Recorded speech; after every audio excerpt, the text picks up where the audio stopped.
have a really big book haul, like really big. It's a collective one. Let's make that clear. It's also books that I've already read by now because I have been collecting books for like a month. I also don't have a particular order to go in, so I'm just gonna go down this entire stack of books that I have here and see as we go what books I have bought. First one, When True Loves by Taylor Jenkins Reid. I already read this one. When did I buy this? I think it's like the first one that I bought within the month that I was talking about. I loved this book. I don't know, I've heard people say so many great things about Taylor's backlist because everybody always keeps hyping up the same books like Daisy Jones and Evelyn Hugo and also Malibu Rising now, and these are books that they discovered a little later. The storyline is pretty interesting, I would say. The only thing is the resolution at the end was a bit predictable for me, but still, like, it keeps you on your toes of like what's going to happen within this story, and I don't really want to spoil it except for the fact that, like, I feel like everybody knows what this book is about. Basically, a woman having to choose between her presumed to be dead husband who comes back into her life because he's not dead, and her new fiance, and like her having to figure out who she is with or without them and who she wants to choose in the end. I really liked it. I would say I prefer her newer books, but it's still really good. Like it's Taylor Jenkins Reid, so like it's gonna be good anyway. I would recommend, but I feel like everybody's read this book at this point, so that's that. Then the next thing I have on my stack is actually a series that I'm just gonna count as one book. I went to England with my study association to Bath, and as literature students, the only thing we can do is buy books in England. So that's what we did. And we stumbled upon this secondhand book stall. It was really cute. I have a photo. I can like put it right here. And I like searched through all the books that they had there. I looked at everything, and then I encountered the entire series of The Hitchhiker's Guide to the Galaxy. Now, I have read the first one, but I haven't read the rest, so I kind of wanted it. They look new. I don't think they've been read actually. They look new, but I borrowed the first one last year. Yeah, I borrowed my housemate's edition, and I really liked it, but because it's on her shelf, it's not something that I think about that I still need to read or still want to finish.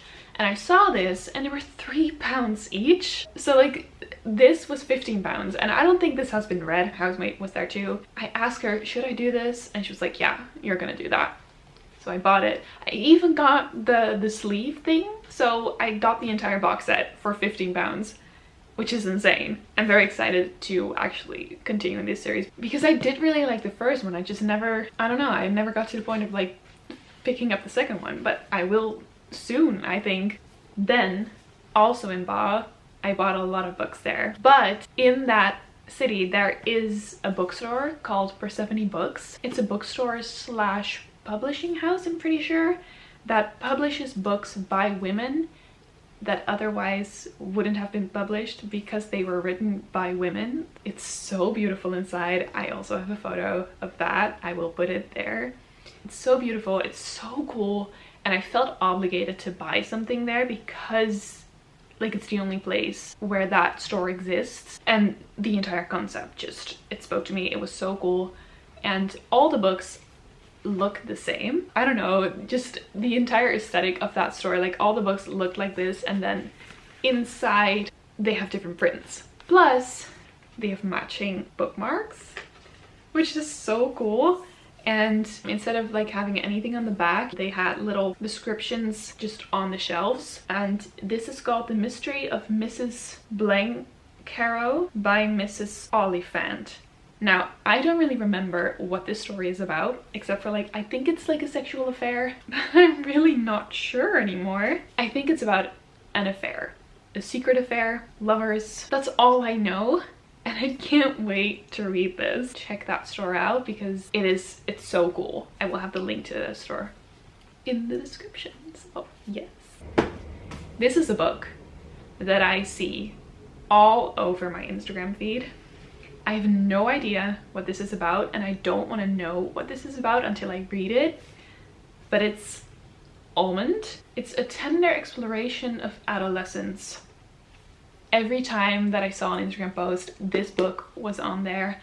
The cover spoke to me. It looked so cool. Everybody keeps raving about this. I have not heard one bad thing about this. No idea what this is about. The cover doesn't tell me anything. The title doesn't tell me anything. And I want to keep it that way. So I'm just showing you that I got this book and I can't wait to read it. But also I'm a little scared because I don't know what it's about. But yeah, we'll see. Then, this is a book that from the moment it came out, every time that I was in a bookstore, I have had it in my hands, and I've put it down every single time because I thought it was just a little bit too expensive to buy on a whim. Now, last week I was buying something anyway, I was ordering something anyway, and I looked at like my wish list on that site and I saw this book and I saw it had a discount.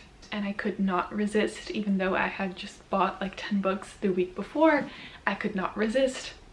And that is Daughter of the Moon Goddess by Su Lin Tan. And it's a retelling inspired by the Mid-Autumn legend. I've just started this. I'm like this far in, which is like 50 pages. I'm 50 pages in. It's really good up until now. The story's just starting. It's clear where the story is going. I like that. It's pretty fast paced. Also, it's a pretty big book, but the text is so, like, I like how the text is placed on the page. Very easy to read. I really, really like it. Also, the cover is just so beautiful, and this is like in the entire reason that I've like picked it up every single time when I was in a bookstore. Plus the story just sounds really, really interesting. So it's about the moon goddess, or like the daughter of the moon goddess, of course, it's the title. And it's Chinese mythology. I've never read or really seen any Chinese mythology, so I'm really, really excited to keep going and to like discover more. So it's about love, family, immortals, and magic, and that is literally all that I could want in a book. Plus the cover, it's so cool. I love it. I'm excited to keep going. So then another book that I have already read, Book Lovers. Again, I bought this at the same time as One True Love, so I've had this for a while. I love these covers, these editions, I love them. It was so hyped up, and then people started reading it and I heard mixed reviews. Like, people loved it, but people also were kind of disappointed because it did not do what the title promised. To me, it did do what the title promised. So I went into the book a little skeptical, like not expecting too much. My housemate read it first and she absolutely loved it. And then I was like, okay, she loves it, but I have already seen a lot of people not love it as much. So I was a little scared, and then I read it. I loved this. I'm not sure if this one is my favorite or if Beach Read is my favorite, but it's high up there. It's a really good book. I devoured this. I love the banter. I just like it when it's like rivals to lovers. I mean, they're not rivals. They just don't like each other at first. And I like that. So for me, it was a hit. I really liked it and I would recommend. So I can tell a few things about this book. It's about Nora, who does read books for a living, but she doesn't believe in romance novels endings happening in real life. And eventually, of course, she gets dragged into a situation by her sister, inspired by her sister's favorite romance book, written by an author that Nora publishes, and the story unfolds from there. I loved it. I would recommend, even though I think everybody's already read this book. So let's continue. I have two more books. One of them, The Doll Factory. This is not something that is popular. It's not something you really see on Instagram or YouTube. This is something that I saw when entering a charity shop in Bath, and it was placed quite prominently on the first shelf that you saw when you walked into that store, and the woman like was personally curating all the books that were on the shelf. Like, she was very proud of it. And a friend of mine and we both saw this book and we're like, oh, that looks really cool. Let's read what it's about. So we both, like, we started reading it. Also, we saw this and we're like instantly in love. Started reading it, and it's basically about like the Renaissance era. It's like 1850 in London, and we were intrigued. We were very much intrigued. It's about a woman, or like a woman trying to escape her fate in a doll factory. So she kind of escapes. She becomes the model for a painter and is basically disowned by her family because you can't do that. She's basically a slut. She falls in love with the painter, of course. He also promises her how to paint. And that is like the basic story of this. That is pretty cool. There's another guy in this story who collects dead animals up and like dresses them up. He has this like preservative store type thing. He becomes obsessed with this girl and he becomes his stalker. Like, he's in love with the idea of her, like needs her in his life, and like there's the story of him dealing with that, plus like the romance on the other side, and like how he eventually like weaves his way into that in her life, and like what happens with his obsession with her. It's kind of dark. It's not just a romance. It was interesting. Let's keep it at that. I already read this book. I did like it. It's just not something that I normally read, and it's not something that I expected when starting it. But I still like, I'm not sure what the genre is. It's not really a romance. It's not like a mystery. It's not a thriller, but it's like maybe like a romance and a thriller in one. I will look it up. I will put it on screen. But yes, I got The Doll Factory. And then lastly, the one book that I promised myself I would get in Bath, because you can't get it in Amsterdam in like any bookstore yet, and I really want this. It's also all over Instagram. People are raving about this even more than about Almond. Cleopatra and Frankenstein. Did I get this solely because the cover looks so cool and I haven't read anything, like I haven't read into what this book is about? But Frankenstein is my favorite classic novel. Cleopatra, like Egyptian history. I love history, and especially when it's like more ancient history. Cleopatra and Frankenstein, like the combination, like it's a way to my heart like already. Plus the cover looks so cool. Everybody says it's such a good book. Tender, devastating and funny, Coco Mellors is an elegant and exciting new voice. The hottest new books is set by Sunday Times.